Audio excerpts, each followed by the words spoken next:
Still not married, Eleanor? Marcus Whitfield's laugh sliced through the gentle hum of Belmont's tea room like a blade through silk.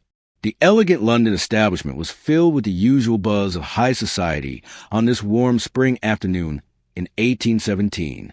Soft chatter floated through the air as women whispered behind fans, and gentlemen engaged in quiet conversation. Eleanor Ashworth sat alone at a small table, her delicate fingers tracing the rim of her teacup, her attention more on the book in her hands than the people around her. But then Marcus Whitfield entered the room, the door swinging open with a creak that caught Eleanor's ear. He strode in, tall and confident, his sharp features framed by the soft light streaming through the windows. Behind him, his new fiancée, Miss Georgiana Hartley, followed, her laughter high-pitched and fluttering like a bird. They were a picture of youthful charm and wealth, while Eleanor, in her modest dress, sat alone, a stark contrast to their shining faces.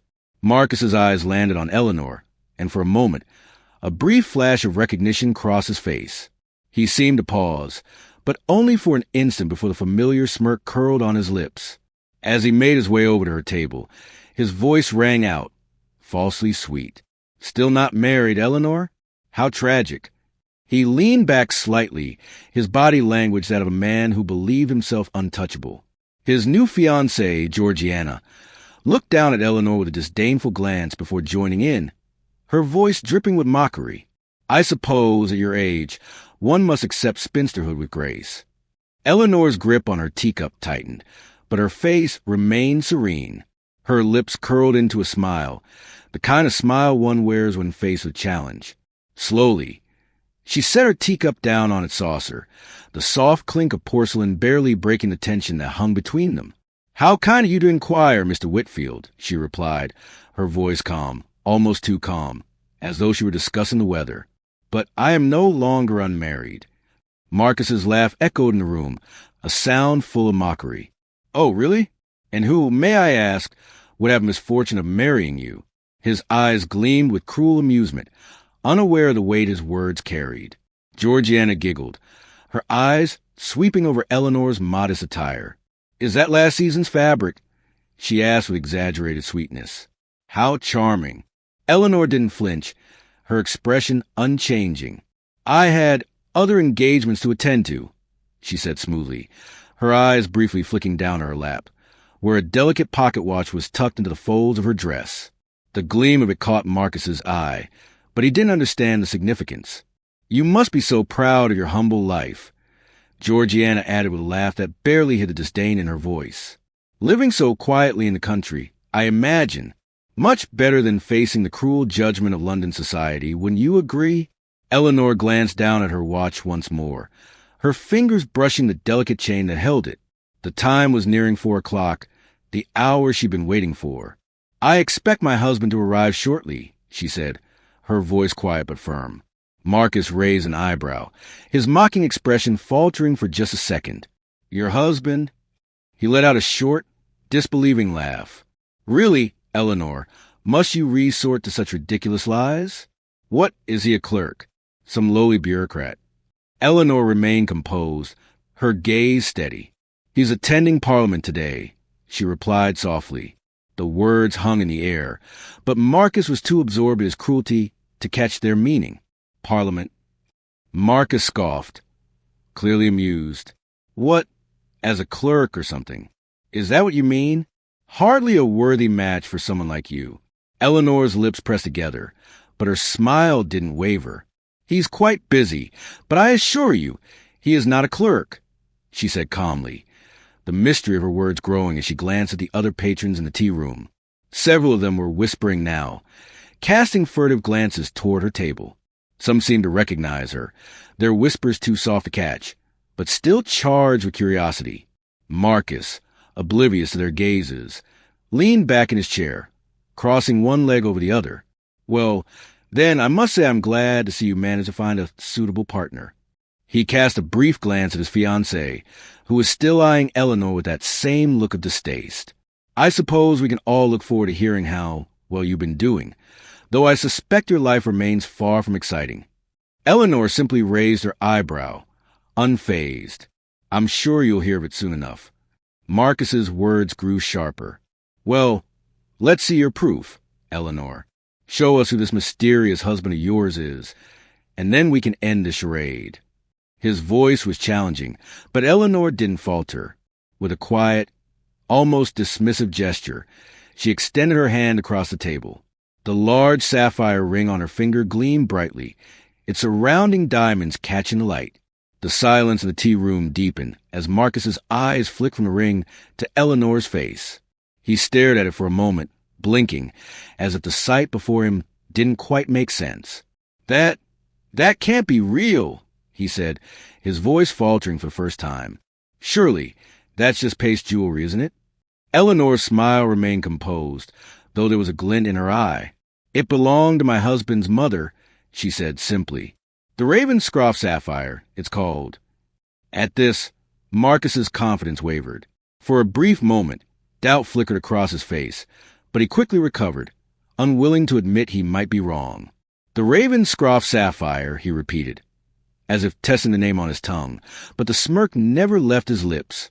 How convenient, he muttered under his breath, his eyes not quite meeting hers. Georgiana, sensing his uncertainty, snorted with laughter. Oh, really, Eleanor, she said, even if you did marry, which we all doubt, you certainly marry beneath you. Some country squire, no doubt, taking pity on you. Eleanor didn't respond to the insult, but her gaze flickered over to Marcus, now determinedly leaning back in his chair. I assure you, she said quietly, I'm married quite well. Georgiana scoffed. Then why are you sitting here alone? If your husband is so important? She raised an eyebrow, as if Eleanor's very existence was somehow a great mystery that must be solved. Eleanor's gaze never faltered as she answered, her voice still steady. I told you, she said coolly. He's at Parliament. He had business to attend to. Marcus let out a derisive laugh. Parliament, huh? Right. And I'm the Prince Regent. At this, the murmurs in the room grew louder. Eleanor noticed the whispers gathering strength. More patrons were eyeing her now, their gazes curious, some even recognizing her. But Marcus, consumed with his cruel taunt, was too absorbed to notice. Do you not see the truth? Eleanor said, her voice low but steady. He is the Duke of Somerton, actually. There was a pause, and for a brief moment, the room seemed to hold its breath. Marcus's expression froze. His laughter stopped dead in its tracks. The words had landed, and as he opened his mouth to respond, he found himself utterly speechless. The trap had been set. As Marcus laughed at Eleanor's absurd claim that she was married to the Duke of Somerton, his words seemed to bounce off her like raindrops off a stone, unable to leave any mark. But as his cruel chuckle echoed in her ears, the room blurred, and her mind drifted back to a time when things were different, when she had once hoped, with all the innocence of a young woman in love, that Marcus Whitfield might be the man to rescue her from her lonely, modest life. The memory took her back to the spring of 1816, to the days when she was still Eleanor Ashworth, the unassuming daughter of a deceased gentleman, living with her widowed mother, Margaret, in a small, neat home on the outskirts of London. They had modest means. Her dowry was far from impressive, perhaps a mere £1,000, but the Ashworths were respectable, their name clean, and their hearts full of hope for Eleanor's future. At 26, Eleanor had begun to worry that her chances of a match were dwindling. Yet, Marcus Whitfield, the charming, handsome heir to a barony, seemed to see something in her that others hadn't. For 4 months, Marcus had courted her with attention that felt genuine. He brought her flowers, and they enjoyed leisurely drives through Hyde Park in his cockle, a gesture that seemed so romantic and real to Eleanor. He was kind to her mother, attended church with them on Sundays, and made her feel like she was worth something more than just a woman with a small dowry. Eleanor's heart blossomed with hope, convinced that Marcus had fallen in love with her. Not her fortune, not her social standing, but her as a person. Her mother, too, began to hope for the best. It seemed clear that a proposal was imminent, and for the first time in years, Eleanor's life was filled with excitement, anticipation, and the promise of a future where love and security could intertwine. But everything changed at an assembly at the Hartley estate in May of 1816, a night that would haunt her for years. The evening had started like any other. Eleanor had arrived with Marcus by her side. Her heart raced with the anticipation that this might be the night he would finally propose. They were greeted by the usual social chatter, the music playing softly in the background and the scent of jasmine and roses in the air. But it was there in the glittering crowd that Eleanor first saw Georgiana Hartley, just returned from Bath after a long stay. Georgiana was everything Eleanor wasn't. Beautiful, wealthy, and with a dowry that made even the most eligible bachelors of London stand at attention.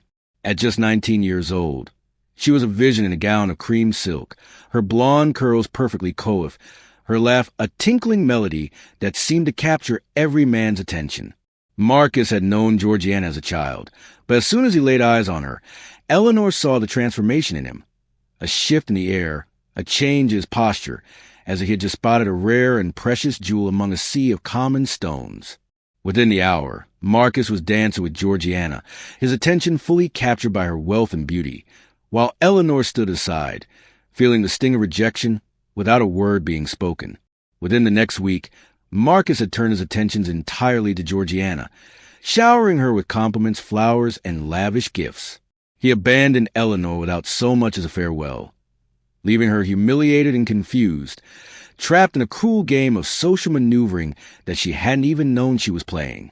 The hurt, though, didn't come solely from Marcus's abrupt shift in affection. It came from the rumors that started to circulate through London.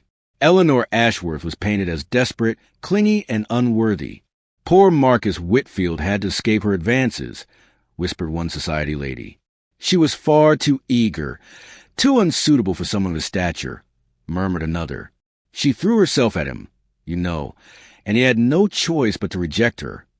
These whispers poisoned her reputation, turning what had once been a hopeful future into a life of quiet humiliation. Invitations to social events dried up, and gentlemen who had once paid her attention now avoided her. It was as though Marcus had weaponized his rejection, turning their brief courtship into a weapon that cut her down in the eyes of society. The rumors spread like wildfire, faster than Eleanor could comprehend. She was no longer the young woman hoping for a proposal. She was a pitted girl, the poor dear who had been left behind, too proud to admit her humiliation. Her self-worth, once intertwined with the hope of marriage, crumbled under the weight of the lies being told. In truth, Eleanor never understood why Marcus had chosen Georgiana over her.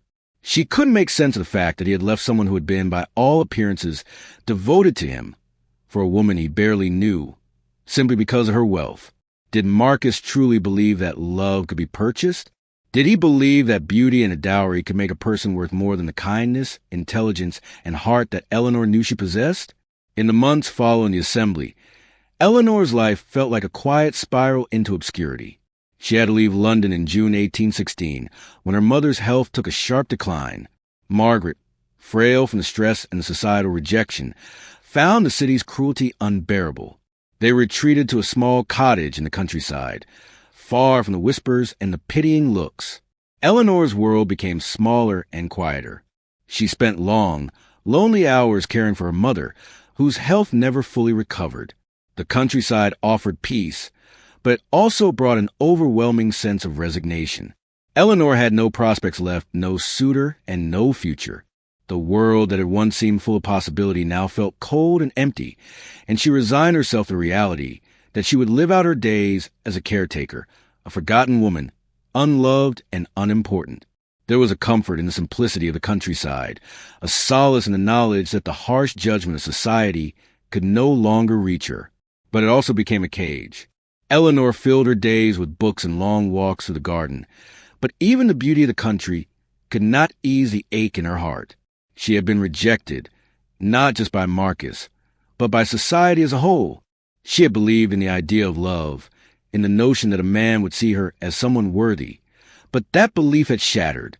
Marcus had proven to her that worth was not measured by love or kindness, but by wealth and status. Eleanor spent the summer and autumn of 1816 in this quiet isolation, her world reduced to the soft rustling of leaves and the turning of pages in her books. She told herself that she had accepted her fate, that she had no other choice but to let go of the past. But then, in December of 1816, everything changed. It was a day like any other, a cool winter afternoon when Eleanor, still grieving but somehow trying to regain some sense of normalcy, agreed to attend a country assembly with her cousin Harriet. Harriet had been gently urging Eleanor to rejoin the world, to stop hiding from the people who would pity her, but Eleanor had been hesitant. She had no desire to face the harsh eyes of society again. But Harriet persisted, and after much coaxing, Eleanor agreed to attend, though with no expectations. It was at that assembly, in the humble drawing room of a small village house, that Eleanor's life would take a turn she never could have imagined. The room was filled with the usual mix of local families, many of whom had known Eleanor as a child. But there was a palpable difference in the air as the door opened and a tall, commanding figure stepped into the room. Whispers rippled through the crowd. The Duke of Somerton had arrived. Frederick Ravenscroft, the Duke, was well known, one of the wealthiest men in England, and with that wealth came an unmatched influence in both social and political circles. Every woman in the room looked at him with eager eyes, their hearts racing at the sight of such a powerful man. But it wasn't his wealth or his title that caught Eleanor's attention. It was the way he looked at her. He crossed the room with purpose, his eyes scanning the room before settling on Eleanor, sitting quietly in a corner with a book in hand. She was reading as usual, trying to disappear into her own world. But when he approached her, there was no pretense, no idle chit-chat. "You seem the only sensible person in this room," he said, his voice low but full of a quiet strength. Eleanor looked up, startled. "Your Grace," she stammered, her heart suddenly racing. "May I sit?" he asked. And sit he did. For the next 2 hours, they talked. They discussed books, philosophy, and poetry with a depth that startled Eleanor. For the first time in months, she found someone who didn't look at her with pity or judgment. Frederick Ravenscroft, the Duke of Somerton, saw her, and in that moment, something deep inside Eleanor began to change. But she had no idea, in that quiet, innocent conversation, that her life was about to be transformed in ways she never could have imagined. The night of the country assembly had changed everything for Eleanor Ashworth. When Frederick Ravenscroft, the Duke of Somerton, had approached her that evening, he had done so with a genuine curiosity and a rare kindness that she hadn't experienced in months, perhaps even years. The two had shared a conversation that flowed with ease, touching on books, poetry, and philosophical musings, topics that had always fascinated Eleanor. She had felt seen and valued for her mind and spirit, not for her social standing or her modest dowry. When Frederick had left the assembly, he had done so with a promise to call on her, and he kept that promise. The next day, just as the dawn light streamed to the windows of her small cottage, a knock came at the door. Eleanor had barely had time to adjust to the idea of seeing the Duke again before he stood before her, taller and even more imposing than she remembered, holding a bundle of books they had discussed the night before. His visit left Eleanor flustered, but there was an undeniable sense of warmth in his presence, a stark contrast to the coldness that had surrounded her for the past year. Over the next several days, Frederick came by often, each time with a new book in hand, a thoughtful gift, or a gentle invitation to walk the grounds of her cottage. It was not a grand courtship in the way society would expect from a man of his rank, but there was something refreshingly real about it. Frederick didn't overwhelm her with lavish gestures or empty promises. Instead, he treated her with an unwavering respect that she hadn't known was possible. Eleanor's mother, Margaret, who had been skeptical about any future for Eleanor after her disgrace in London, began to notice the difference in her daughter. Eleanor was no longer the quiet, withdrawn woman she had been.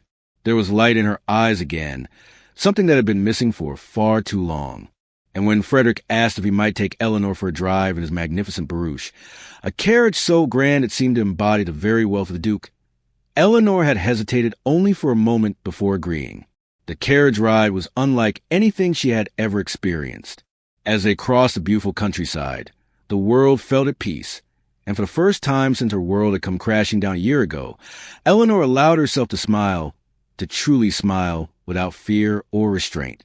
Frederick had opened her heart in ways that Marcus Whitfield never had. He didn't see her as a prize to be won, nor did he ever speak of dowries or titles in a way that made her feel less than she was.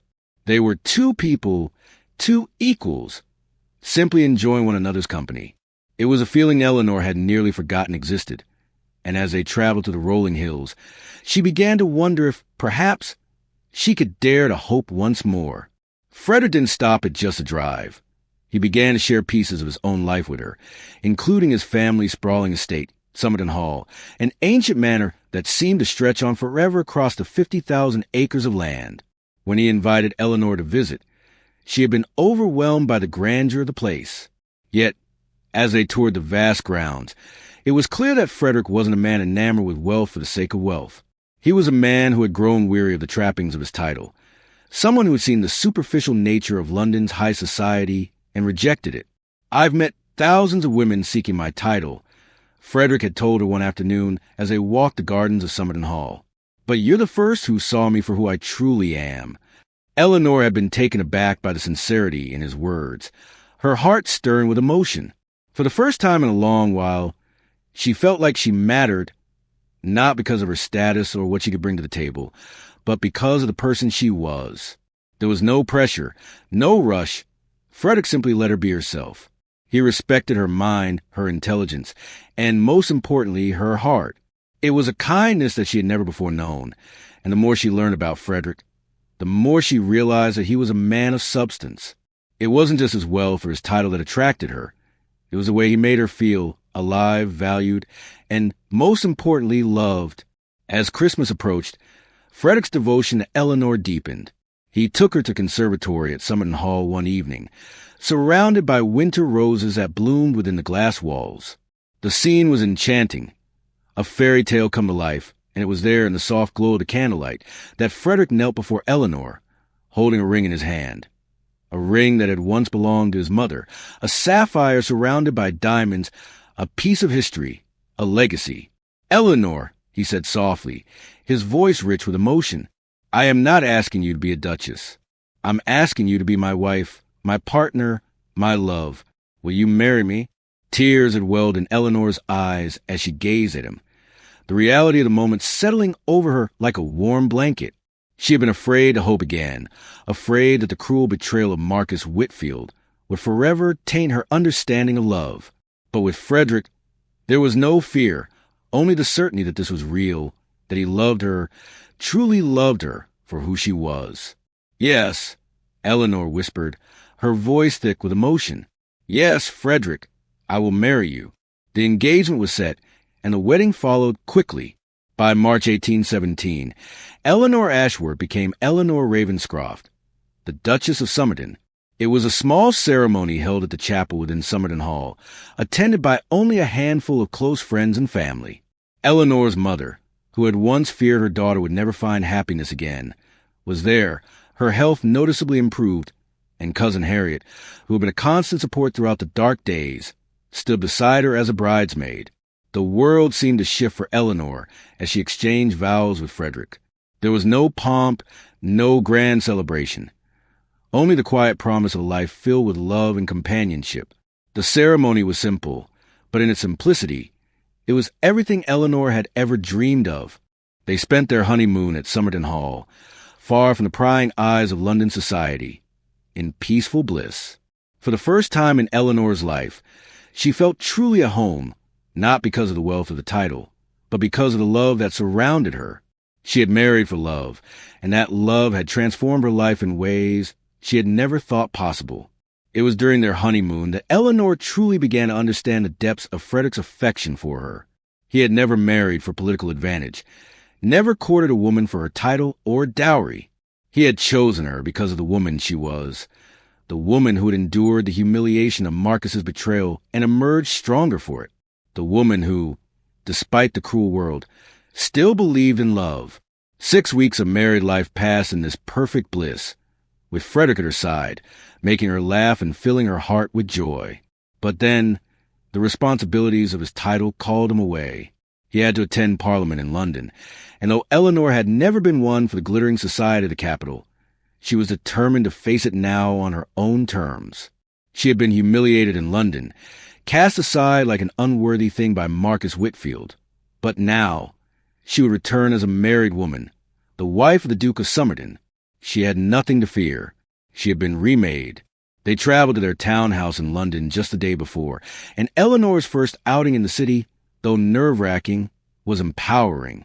She went alone to Belmont's tea room that afternoon, determined to reclaim her place in society, not as a discarded woman she had once been, but as a respected and beloved Duchess of Somerton. She never expected, however, that Marcus Whitfield would cross her path again, and in the most cruel and unexpected way.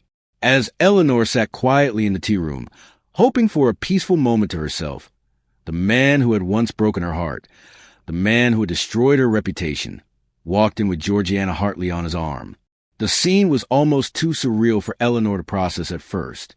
Marcus didn't recognize her, of course, and when he opened his mouth to mock her once more, she found herself facing the very man who had helped shape her into the woman she had become, the woman now so much more than he had ever understood. The table had been set for the reckoning to come.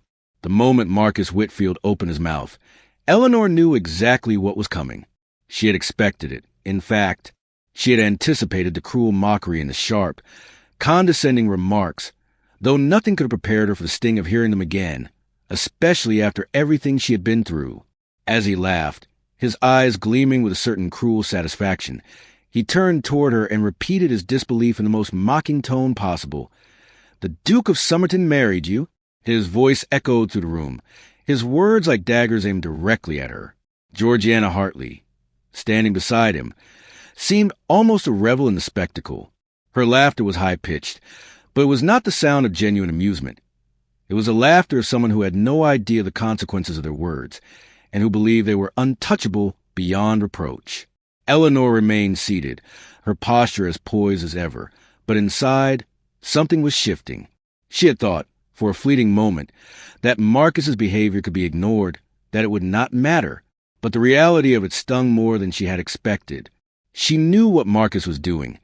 He was not just mocking her for her past, for her perceived failure in love and society. He was trying to make her doubt herself, trying to make her feel like she had never truly moved on from the shame he had so callously heaped upon her. But she would not give him the satisfaction. She would not allow him to take away the peace she had worked so hard to find. "Believe what you wish, Mr. Whitfield," Eleanor replied coolly, her tone laced with a calmness that only seemed to inflame his arrogance further. Her words hung in the air, seemingly challenging him to keep going, daring him to dig deeper into the hole he had already begun to create. "You know, Eleanor, I never expected this from you," Marcus continued, his words almost dripping with false concern. "I thought you had more sense than to invent such ridiculous tales. The Duke of Somerton? Really?" He almost spat the words, as though he could not comprehend how anyone could think she, of all people, could land such a prestigious match. "If he married you, it must have been out of pity," he sneered, looking down at her with disdain, completely oblivious of the fact that every word he uttered was sinking him deeper into the abyss of social disgrace. His fiancée, Georgiana, joined in, her voice high with mockery. "Oh, poor thing! Trying so hard to look respectable," she said, her eyes scanning Eleanor's modest day dress as if she were inspecting a piece of trash. "Look at that fabric. Last season's, I think. How quaint." The insult was meant to sting, to remind Eleanor of the social ladder Marcus believed she had failed to climb. But Eleanor was no fool, and she did not flinch. Instead, she simply raised an eyebrow, her lips curving into a faint smile, one that said far more than words ever could. She knew they were trying to provoke her, to get her to respond in some way that would validate their cruel narrative. But she would not give them the pleasure. She had faced much worse than this. After all, "I assure you, I am perfectly content with my choices," she said calmly. "But I did think you might have moved on by now, Mr. Whitfield. I certainly have." Her words were not meant to be cruel, but they were firm, and they struck Marcus in a way he did not expect. He blinked, his smile faltering for a brief moment, but then he recovered, leaning forward with a renewed sense of condescension. "I'm sorry," he said, with a feigned air of sympathy, "but you simply don't seem like the type to be happy in your current circumstances." The implication was clear, that no one could truly be happy without wealth, status, and the approval of society. It was a damning belief, one that reflected his ignorance and arrogance. But Eleanor was no longer the woman he had once known. She had seen through the thin veil of his charm and understood him for what he truly was, someone who valued wealth and appearance over character and kindness. "You are quite mistaken, Mr. Whitfield," she replied, her voice steady. "My happiness does not depend on society's approval or your judgment." Marcus's face twisted with frustration, his mouth opening to retort. But before he could, Eleanor extended her hand, the gleaming ring on her finger catching the light. The large sapphire, surrounded by diamonds, seemed to mock him in that moment. "Perhaps you would like to see this," Eleanor said softly. The room fell silent as every eye turned toward her hand, and Marcus's eyes narrowed. His expression shifted, as though he was trying to convince himself that what he was seeing was a mere trick of the light. "That can't be real," he muttered, his voice wavering for the first time. But Eleanor did not back down. She let the silence stretch for a beat, watching as his disbelief grew. "It is real," she said, her voice low but clear. "It belonged to my husband's mother, the late Duchess of Somerton. It's called the Ravenscroft sapphire." The words hit Marcus like a slap to the face. He recoiled slightly, blinking as though the weight of her statement had not yet fully registered. The other patrons in the room, who had been quietly watching the exchange, began to whisper among themselves. Some seemed to recognize the significance of the ring, their eyes widening in sudden realization. Lady Pemberton, a well-known member of the Ton, caught Eleanor's eye, a flicker of recognition in her gaze. She knew exactly what was happening, and her lips pressed together in a tight smile. But Marcus, consumed by his own arrogance and sense of superiority, could not accept what he was hearing. "Ravenscroft sapphire," he repeated, his tone almost mocking. "How convenient for you to claim such a thing." He leaned back in his chair, crossing his arms defensively. "But even if it is real, it means nothing. I still don't see how someone like you could land such a man." Georgiana, sensing his discomfort, pushed forward with her own attack. "Even if you did marry him, and I doubt it, you must have married beneath you," she sneered. "Some country squire who took pity on you, perhaps?" Eleanor's smile deepened, but her eyes grew colder. "You are mistaken," she said, her voice soft but laced with quiet strength. "I'm married quite well. My husband is a man of honor, intelligence, and kindness, more than you could ever hope to understand." Georgiana snorted, clearly unimpressed. "Then why are you sitting here alone, Where is your husband?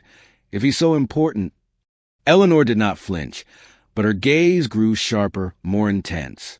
"I told you," she said, her voice unwavering. "He is at Parliament. He had business to attend to." Marcus let out a sharp laugh, the sound bitter and hollow. "Parliament," he sneered.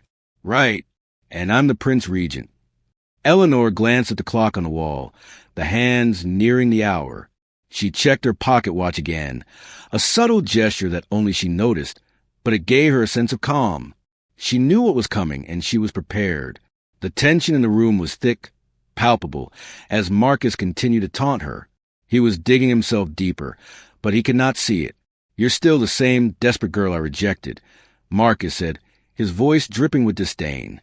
"Still clinging to your lies and fantasies." Eleanor stood then, her movements graceful but deliberate. "I am not lying, Mr. Whitfield," she said softly but firmly, "and I am not desperate. But you, sir, are about to be very embarrassed." She glanced toward the door as the footman entered. "Excuse me, Your Grace," the man said, his voice clear and loud. His Grace, the Duke of Somerton. The door opened, and all eyes in the room turned toward the figure standing in the doorway. Frederick Ravenscroft, the Duke of Somerton, entered with the air of a man accustomed to command, his dark eyes scanning the room. Every woman in the room seemed to stop breathing at the sight of him, and even Marcus, who had been so convinced of his superiority, froze in his seat, his smug expression faltering. Frederick's gaze landed on Eleanor, and the hardness in his expression melted away, replaced with a warmth and tenderness that made the entire room hold its breath. He walked toward her with purpose, ignoring the curious eyes of everyone around him. As he reached her side, he bowed slightly and kissed her hand with perfect elegance. "My darling, forgive my tardiness," he said softly, his voice full of affection. The room went utterly silent as Marcus, his face ashen, stood frozen in his seat, struggling to comprehend what was happening. Georgiana's mouth hung open in shock. Frederick's eyes flicked to Marcus, and then, With a faint but unmistakable smile, he turned his attention back to Eleanor. The truth was about to be revealed, and Marcus was about to be humiliated in the most public of ways. The stage had been set, and all that was left was for Marcus to realize the truth. Eleanor Ashworth was no longer the desperate, discarded woman he had once known. She was the Duchess of Somerton, and Frederick Ravenscroft was her husband. The moment Frederick Ravenscroft stepped into the tea room, everything changed. The air, thick with tension, seemed to freeze, and all eyes turned toward the Duke. Marcus Whitfield, still standing half-risen from his chair, looked at Frederick as though he had just encountered a specter. The tall, commanding figure of the Duke was immediately striking. Frederick's posture was regal, his dark hair perfectly styled, his tailored coat cut with such precision it only accentuated his strong frame. His piercing blue eyes scanned the room with practiced indifference, but when they fell on Eleanor, the transformation was immediate. The cold, imperious gaze softened, replaced by a look that was unmistakable in its warmth and tenderness. He crossed the room toward her without hesitation, his presence undeniable, his every step calculated and confident. The hum of whispers that filled the room died instantly as Frederick approached Eleanor's table. He ignored everyone else entirely, a subtle but telling sign that his attention was focused solely on her. As he reached her, he stopped beside her chair, bending slightly as he took her hand in his. His lips brushed her fingers in a soft kiss, one that sent a ripple of astonishment through the room. "My darling, forgive my tardiness," he said, his voice low and smooth, laced with genuine affection. Eleanor, her heart swelling with a mixture of love and pride, smiled up at him, a quiet, knowing smile that only he could understand. "You're here now. That's all that matters," she replied, her voice warm, a contrast to the cool air that still hung around Marcus and Georgiana. The silence that followed was thick with disbelief. The other patrons in the tea room, still stunned by the arrival of the Duke, exchanged quick glances, trying to process what was unfolding. Marcus, meanwhile, was struggling to comprehend what was happening.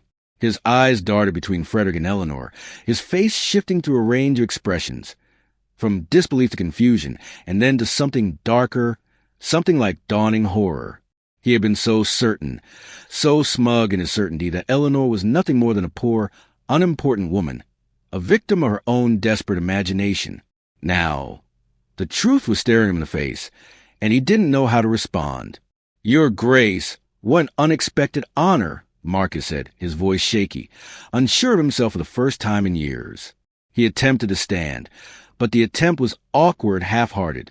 He could not bring himself to face Frederick directly. "Are you acquainted with Miss Ashworth?" he asked, his voice faltering as if seeking some confirmation that would explain this outrageous turn of events. Frederick, who had been standing by Eleanor's side, turned his eyes toward Marcus, the coolness of his gaze sending a shiver down Marcus's spine. "I'm not sure we've been properly introduced," Frederick said, his voice carrying the quiet authority of a man who never had to prove his worth to anyone. "But I know her well enough," he continued, his gaze never leaving Marcus. "Allow me to properly introduce my wife." He turned to Eleanor, his expression softening even further. "Eleanor Ravenscroft, Duchess of Somerton," he announced, each word hanging in the air like a heavy gong. The room fell into a complete silence. Marcus's face, once so filled with disdain and arrogance, now showed only confusion and then horror. His mouth opened and closed, but no sound came out at first. The realization of what had just been revealed struck him like a thunderclap, and the full weight of his previous words slammed into him with a crushing force. The woman he had mocked, the woman he had so cruelly discarded, was now the Duchess of Somerton, married to the wealthiest, most powerful duke in England. For a moment, Marcus looked as though he might faint, his expression twisted in disbelief, then in anger, and then in humiliation, as he slowly began to process the situation. "You married him?" Marcus stammered, his voice thick with disbelief. "The Duke of Somerton? But you were nothing." His words trailed off as he struggled to find a way to justify his past cruelty, to explain the lies he had spread to protect his own fragile pride. Frederick stepped forward then, his voice cutting through Marcus's stammering. 3 months ago," he said, his voice calm but ice-cold, "Eleanor and I married. I chose her, not for her wealth, not for her title, but for the woman she is, the woman you discarded so easily. Marcus's face flushed with a deep, ugly red. But you were nothing, he said again, his voice thick with the bitterness of his own failure. You had no dowry, no prospects. No one would have ever thought you worthy of a man like him. He was desperately searching for any excuse, any justification for his actions. But Frederick's gaze never wavered. She had everything that mattered, Marcus, Frederick replied, his tone deliberate, the weight of each word heavy with finality. Intelligence, grace, genuine warmth, integrity. Qualities that, unfortunately, men like you cannot appreciate. You had a treasure, and you threw it away for gold coins. The words landed like a slap. Every eye in the room, which had been silently watching the exchange, now shifted uncomfortably. The whispers, once full of skepticism about Eleanor's claim, now turned into murmurs of awe. Lady Pemberton, who had recognized Eleanor from the start, was quietly nodding in approval. She exchanged knowing glances with the other ladies, each of them silently acknowledging the truth that had just been revealed. Marcus Whitfield, the man who had once been considered a desirable match, was now nothing more than a social pariah, his reputation in tatters. Georgiana, still standing beside Marcus, had been watching the exchange with growing horror. Her eyes widened as she began to grasp the enormity of the situation. She had been complicit in the cruelty toward Eleanor, adding her own brand of disdain to the mockery. And now she was witnessing the very unraveling of the life she had hoped to secure by attaching herself to Marcus. Marcus, she whispered, her voice trembling. We should go. But Marcus, too stunned to move, stood frozen in place. He could not bring himself to leave, not yet, not before he had somehow explained himself. I don't understand, he muttered, his voice still shaken. You were a nobody. How could you land him? It was a question born of pure disbelief. The question of a man who had never learned to value the true qualities of a woman. The Duke of Somerton, Marcus repeated, as though trying to convince himself of the impossibility of the situation. Frederick's expression darkened, his eyes narrowing as he addressed Marcus directly. You courted Eleanor Ashworth, he said, his voice cold, and then you abandoned her without a second thought for someone with a wealthier dowry. He stepped closer, his presence overwhelming.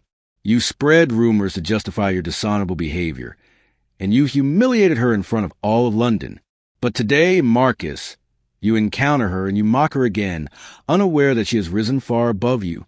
The room was silent as Frederick's words sank in, each one landing like a sharp blow. Marcus's face contorted, his pride bruised beyond repair. He opened his mouth to speak, but his words were lost in the weight of his humiliation. Frederick, without hesitation, continued. I trust this will serve as a reminder, Marcus, he said, his voice ice cold, that true worth has nothing to do with dowries, and that cruelty eventually finds its reckoning. Every word struck home, each one a reminder of the cruelty Marcus had inflicted on Eleanor. Now, Frederick said, his tone shifting slightly, I believe you owe my wife an apology. The words were simple, but the weight behind them was crushing. Marcus stood frozen, his face drained of color, as the reality of his situation became painfully clear. He had no choice but to face the consequences of his actions. He had no choice but to apologize, to admit to the world that he had been wrong. But even as he struggled to find the words, the damage had already been done. The room was alive with whispers, as patrons who had once respected Marcus now turned their backs on him. His reputation, carefully crafted over the years, was shattered in an instant. The realization hit him like a tidal wave. He was finished. He had no place in society anymore. He had insulted the Duchess of Somerton, the wife of one of the most powerful men in England, and he had done so in the most public way possible. There would be no recovery for him now. And as he stood there, humiliated and broken, Eleanor turned toward him, her expression calm and unyielding.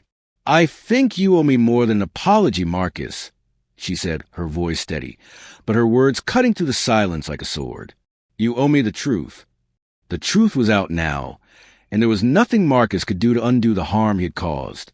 The room had witnessed his fall from grace, and now he would be forced to live with the consequences of his actions for the rest of his life. As for Eleanor, she had triumphed, not through vengeance, but through the quiet strength she had always possessed. She had found the love and respect she deserved, and the man who had once mocked her, the man who had believed her to be unworthy, now had to face the truth of his own weakness. The Duke of Somerton, Frederick Ravenscroft, had made her his wife, and that was a victory no insult could ever take away. The room was suffused with a thick, uncomfortable silence after Frederick's declaration. Marcus, his face drained of color, still like a man in shock, unable to process the full extent of his downfall. The Duke of Somerton, Eleanor's husband, had laid bare every cruel detail of Marcus's behavior, exposing him for the dishonorable man he was. There was no denying the truth now. The whispers of the other patrons in the tea room became louder, each word a subtle acknowledgment of Marcus's disgrace. The once admired gentleman, the man who had once held sway in society with his charm and wit, was now a pariah, his reputation crumbling in front of everyone. It was as if the very air in the room had turned cold, the weight of Frederick's words hanging like a storm cloud overhead. Marcus's face twisted with a mix of humiliation and anger. He had been caught, exposed, and there was no way out. He had once believed himself to be untouchable, his wealth and connections shielding him from the consequences of his actions. But now he realized just how wrong he had been. His attempt to salvage his dignity only made things worse. As he stood there, his mouth opening and closing in a desperate bid to form some kind of coherent defense, Eleanor's voice cut through the air like a knife. "Your apology, Mr. Whitfield," she said, her tone cold but polite. "I believe you owe me one." Her words were not cruel, but they carried the weight of someone who had been wronged deeply, someone who had been humiliated in front of the very society that had once valued her. She was not asking for vengeance. She was demanding respect.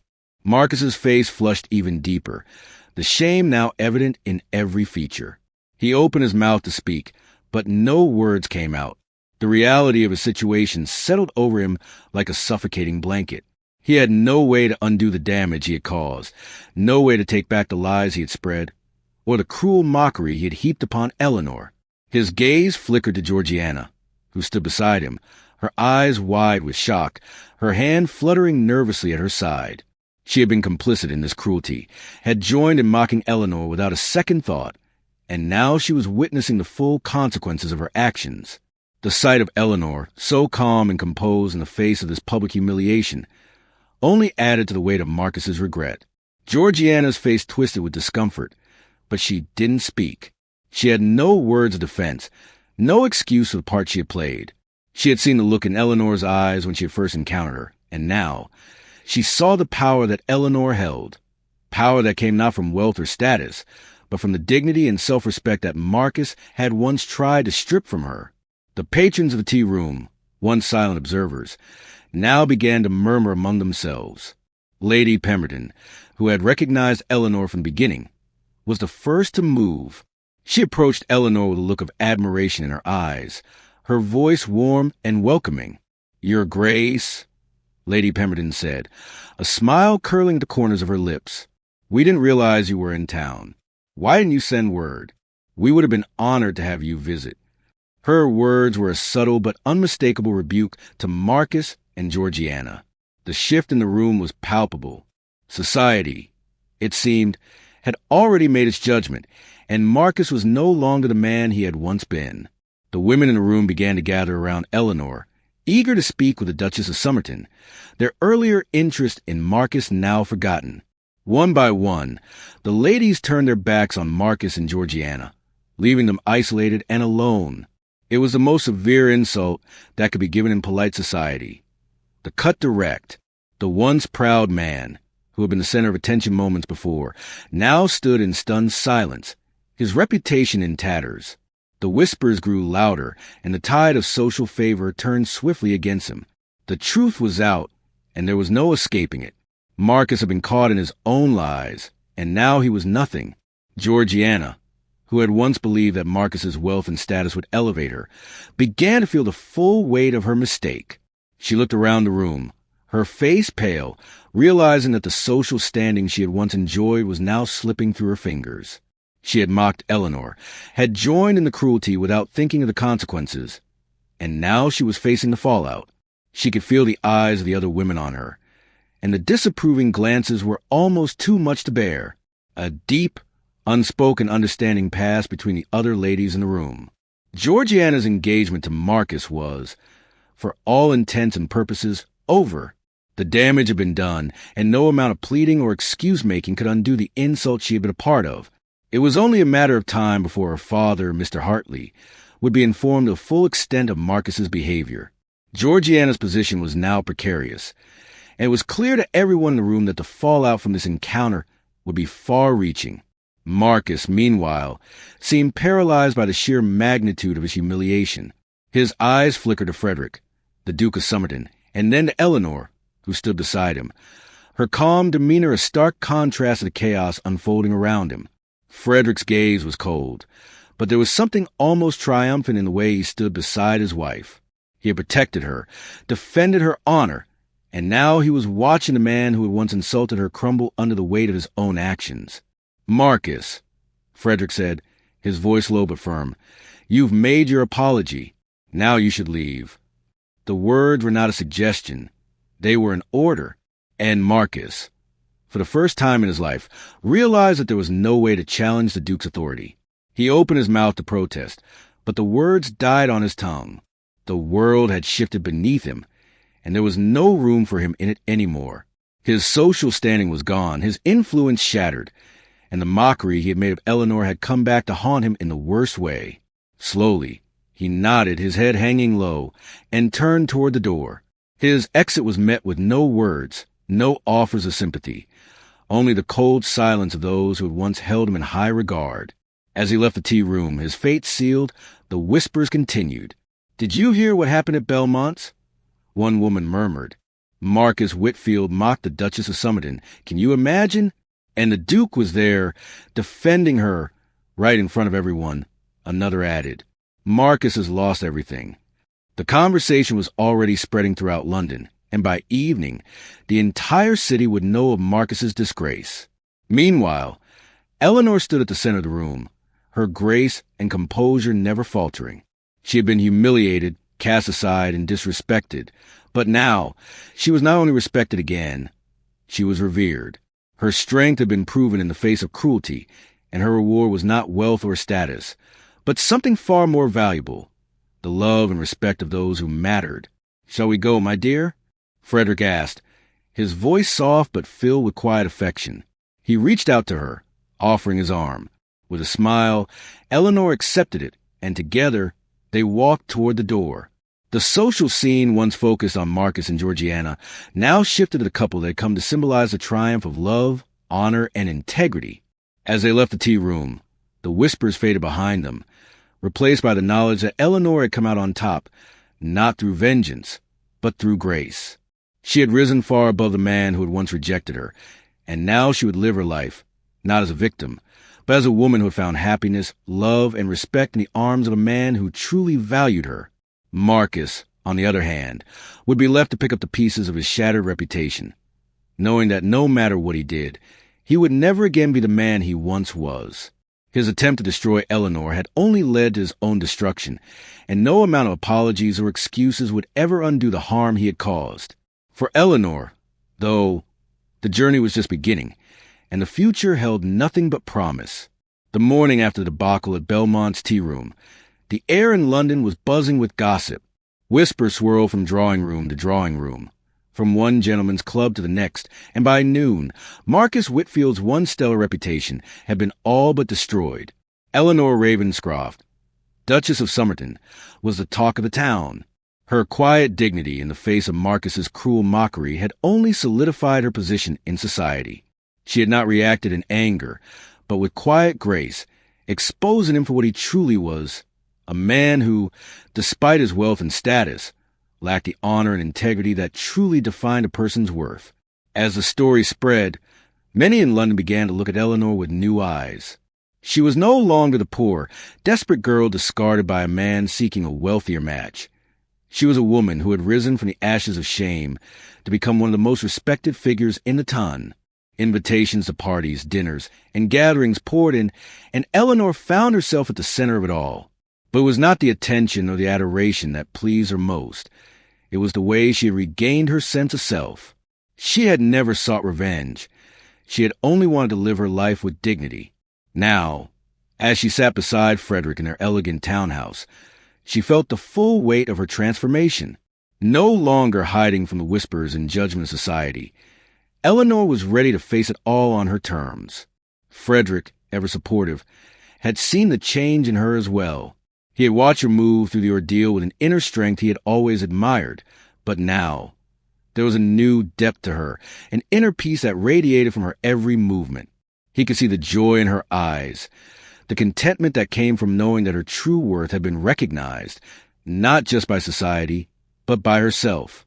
As they sat together in the carriage, making their way to yet another dinner party, Frederick took her hand in his fingers brushing hers gently. "I am proud of you, Eleanor," he said softly, his voice full of admiration. Eleanor smiled at him, her heart swelling with love. "I didn't do it for anyone but myself," she replied, her voice quiet but resolute. "But it does feel good to know that what I am is enough." Frederick squeezed her hand gently. "You've always been enough," he said, his voice filled with affection. "And I will always stand by you, no matter what." It was a promise she knew he would keep. The life they had begun together was everything she had once dreamed of and more. But it was not just their private happiness that made Eleanor feel complete. It was the way she had earned her place in the world, not as a woman defined by her past or by the rejection of Marcus Whitfield, but as the woman she was today. A woman who had found love, respect, and a sense of purpose.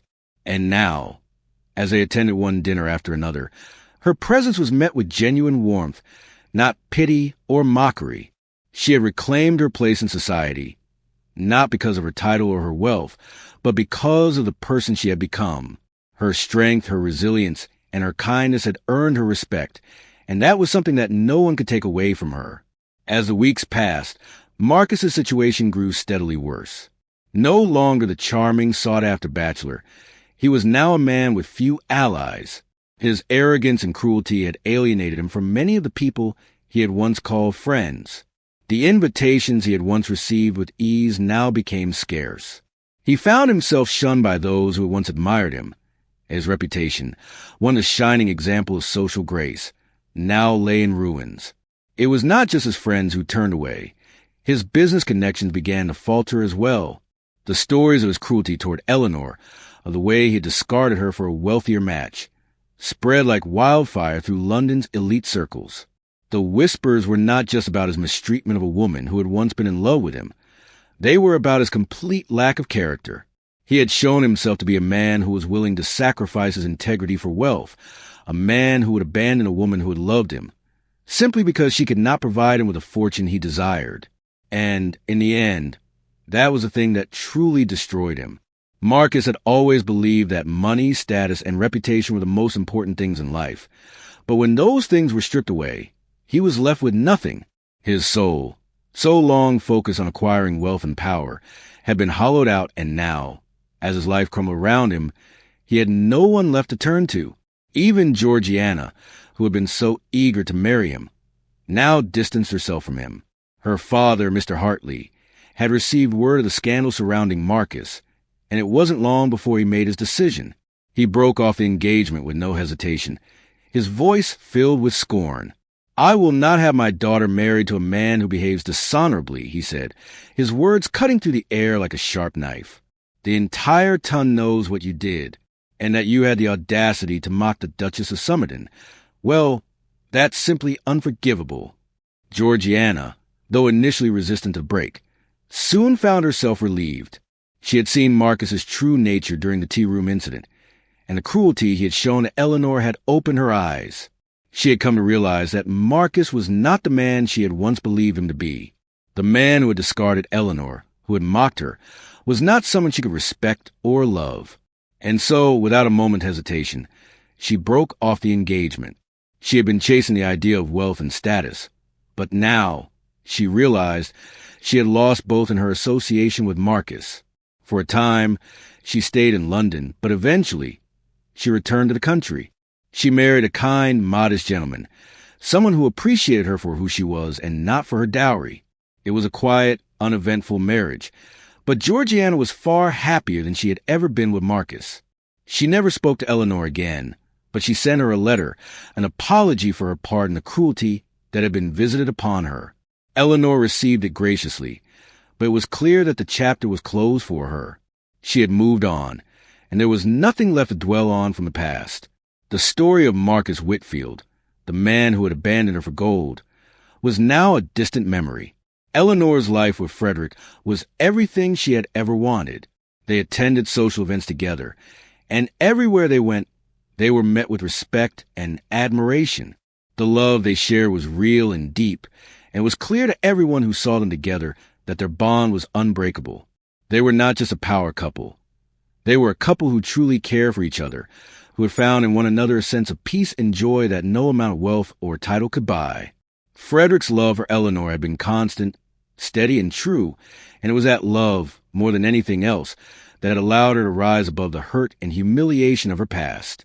As they sat together in their drawing room, the warmth of the fire flickering on the hearth, Eleanor rested her head on Frederick's shoulder, feeling a deep sense of contentment.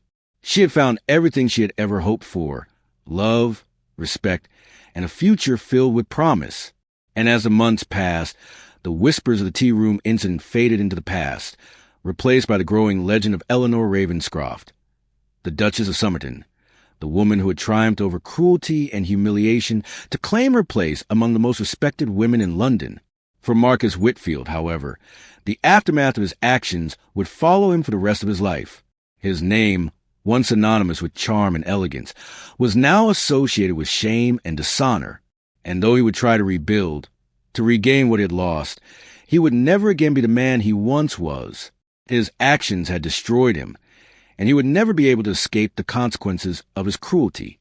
But for Eleanor, the future was bright. She had found a love that was pure, a love that had not been tainted by greed or ambition, and that love would carry her through the rest of her life. It had been a long road to get here, but now, as she sat beside Frederick, she knew that every step had been worth it. She had faced her past, had confronted the pain and the shame, and had emerged stronger, wiser, and far more deserving of the happiness she had now found. And with Frederick by her side, she knew that the future held nothing but promise. 2 weeks had passed since the scandal at Belmont's tea room, and Marcus Whitfield's fall from grace had become the talk of every corner of London. His name, once synonymous with charm and sophistication, was now spoken with contempt and pity. Invitations to the clubs, the drawing rooms, and the soirees he had once frequented vanished, replaced by silence. The whispers were everywhere. No one wanted to associate with the man who had mocked the Duchess of Somerton, the woman who had once been his heart's desire and whom he had so callously discarded. Society had already made its judgment, and Marcus knew that there was no way to undo the damage he had caused. He was no longer the darling of the ton. He was a pariah, an outcast who had lost his position and his pride. Eleanor, on the other hand, had flourished in the wake of that humiliating encounter. The day after the incident at Belmont's, the entire city seemed to have recognized her for what she was, a woman of strength, dignity, and quiet resilience. She had never sought revenge, had never looked for the moment of triumph that society had so eagerly granted her, but that moment had come nonetheless.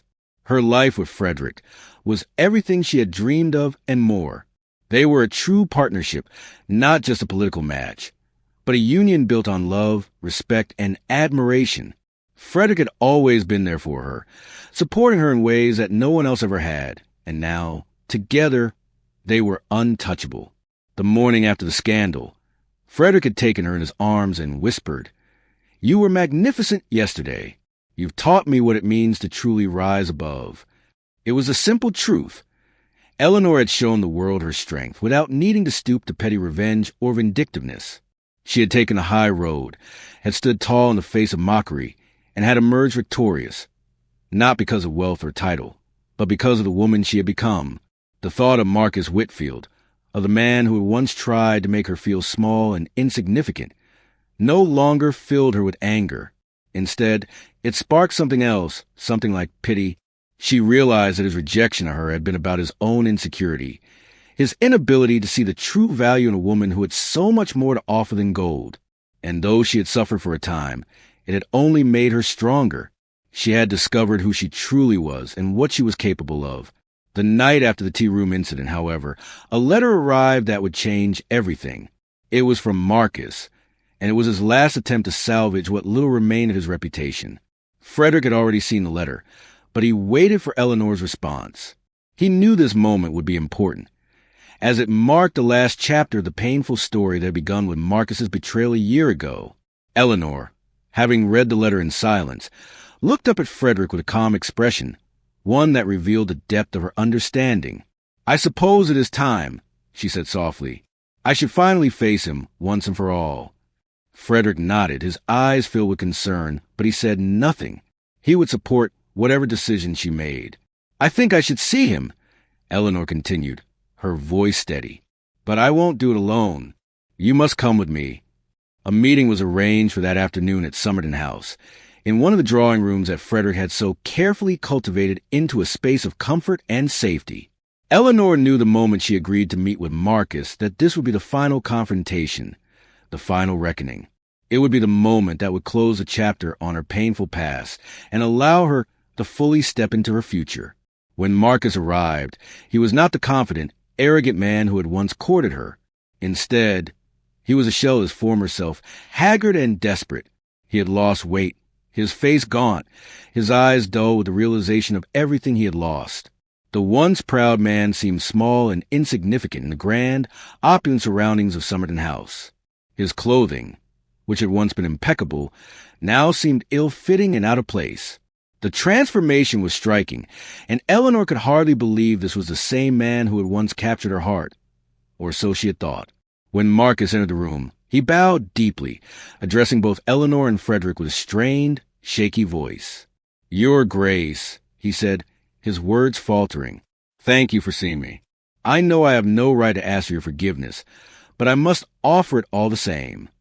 He looked at Frederick, then back at Eleanor, his gaze filled with guilt.